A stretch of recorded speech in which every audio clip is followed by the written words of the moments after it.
Good day, maayong adlaw. Continuation sa atong series, partly an introduction sa pagtuon nato about the Old Testament where Jesus said, "The scriptures speak about me." So ingon si Jesus kang tanan nga nasulat sa daang kasulatan, which is the Old Testament as we are looking at right now, is really about him. Now, of course, pati ang New Testament makita nato nga kabayan gyapon kaniya. But because at that time wala pa man nasulat ang New Testament, so he was referring to the Old Testament. So he said from the writing of Moses, so sugod sa Genesis, and even until the time of the prophets, until the last one, which is Malachi, they were really talking about the Messiah Jesus. Wala pa lang iyang ngalan, but we see that there are imprints of his name, the imprints of the Messiah, sa storya sa Biblia. And again, it's just one narrative. We are just following the story. Although dagan ang mga sections, dagan ang libro, dagan ang mga storya, dagan ang mga parts of it, but actually it's just one story. It culminates into the Messiah, which is Jesus Christ. So karon gusto lang nato i-introduce, ipasabot ang kabayan sa Ginoo. We say Ginoo, Jesus, Holy Spirit. We want to explain it. Now, before, first of all, God is a God who is a God who reveals Himself, a revelator, nagpaila siya kagalingon. That's the very essence of why the Bible is written. Of course, God is the one who authored all of this, but dahil nga mga tao yung gigamit, matugim i-mention niya si Moses, and of course other people and even the prophets, nagsulatan niya, but it is God who really orchestrated all of the story. And just like any other book, when you read the book, you accept what's written in the book, di ba? You cannot revise it, di mo pwede revise. Kaingon pa nila na may copyright ang tanan ng mga libro, and anything na created na, it's copyrighted. The same thing with the book. So we could not revise this one. So dagan mga tao, dili mga characters, and of course the main character is God. And we have to accept who He is as He's revealed, as He Himself revealed din sa pulong sa Ginoo. And first of all, that's the good thing about God, because He's a God who reveals. Wala lang niya gibiyaan ta sa hangin, He left us hanging. Okay, wala. He revealed Himself kung sa istorya sinungdanan, and that's where we get to understand who we really are and who He really is. And that's the Bible, mao nang istorya sa Biblia.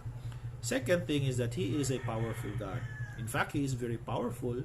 Okay, by His word, all of the things we see here now were created sa Ginoo, pinagi lang sa pulong.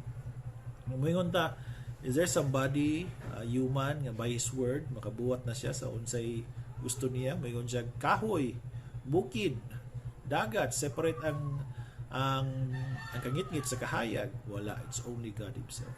That's why He is a cut above the rest. That is a very understatement, pero labaw gayud siya sa atong tanan. Siya ang sinugdanan, kaya wala siya sinugdanan, siya mismo ang sinugdanan, o siya na po ng katapusan, diba? The Alpha and Omega. So He is a very powerful God. Gamhanan gid siya. And we have to accept that one. Mao nang reality sa storya sa Biblia. We could not revise that one.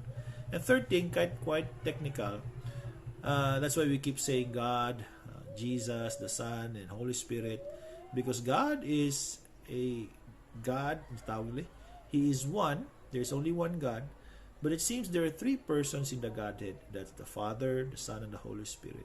Now, wala pa kayo ni na-introduce din sa sinugdanan sa pulong sa Ginoo, sa daang kasabutan, but later on we will see this concept of the Father, the concept of the Son, the Messiah, the concept of the Spirit.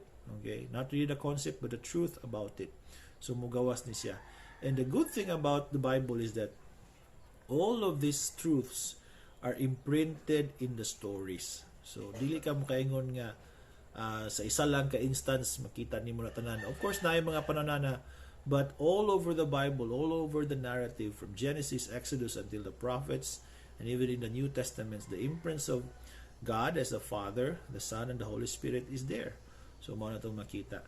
So ato pon makita din na nga lahi gid siya sa ato tao. Kay Dios man siya. And of course we have to accept it. Of course dagan mga tao mag-resist sila ani. But again, just like any other book written, we could not revise it. That's the reality of the characters written in the narrative of the Bible in the Old Testament, even in the New, and we could not revise that one. And we have to accept the truth, the reality of the characters written in here. So, lisod na po mag-argue. Pero it seems, mao manguna ang ipakita nga kamaturan, kabayan kung kinsa ang Diyos din sa Biblia. So, He's a God of revelation. He reveals Himself. And that's very good, di ba? Dili siya tago sa unsa pa man dinang mask or anything, but He reveals Himself. He shows to all of us through the written word who He really is.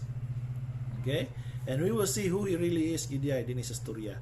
Ang atong tanaw sa ang Ginoong kontrabida, no, dili siya kontrabida. Okay, we could not explain it, but we will let the narrative explain who He really is. But of course, He is a loving, merciful, and gracious God from the very beginning.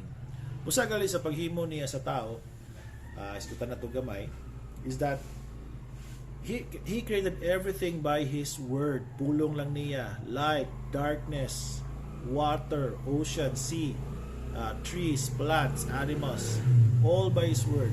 But it seems there's one creation that's very special, that He had to form, He had to find the material, and that is out of the earth that God also created.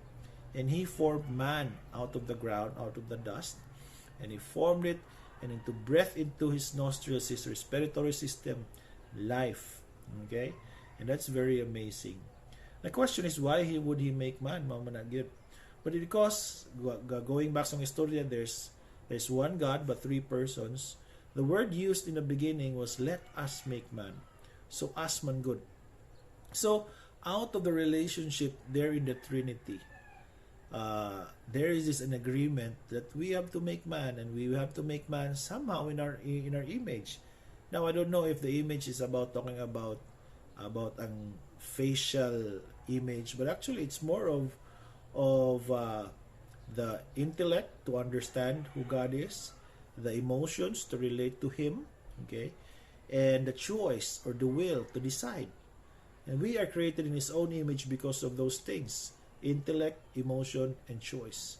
It seems that is what the narrative is saying. Lagan mga tao mo argue na, but again, we could not revise that one. We just have to accept it, and that's the truth. Okay, so out of the relationship, they made man.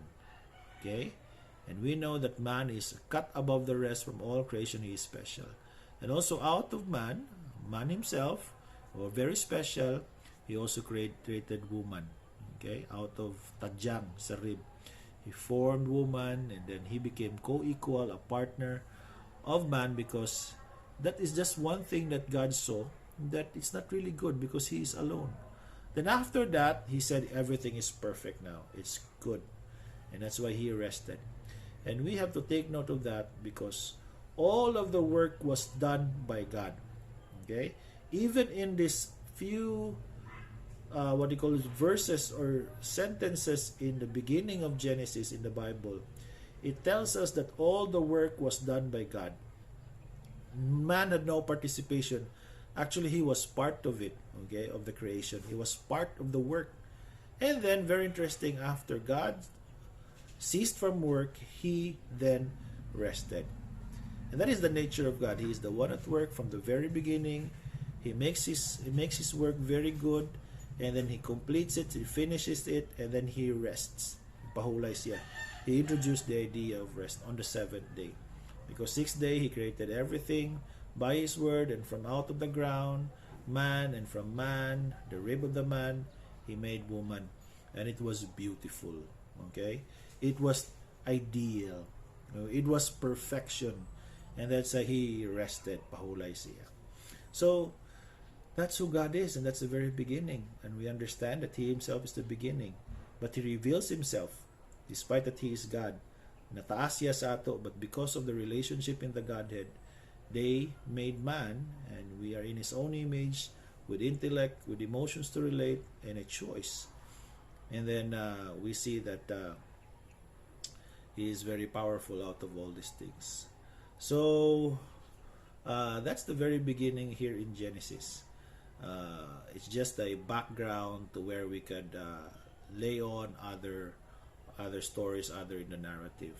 The next thing that happened is, of course, we know that there were also good and bad spirits. Okay, it seems they were the ones who rebelled against God, And we will see their work in the next series, the next edition of our 15 minutes in the Old Testament, when Jesus said, the scriptures speak about me. So until then,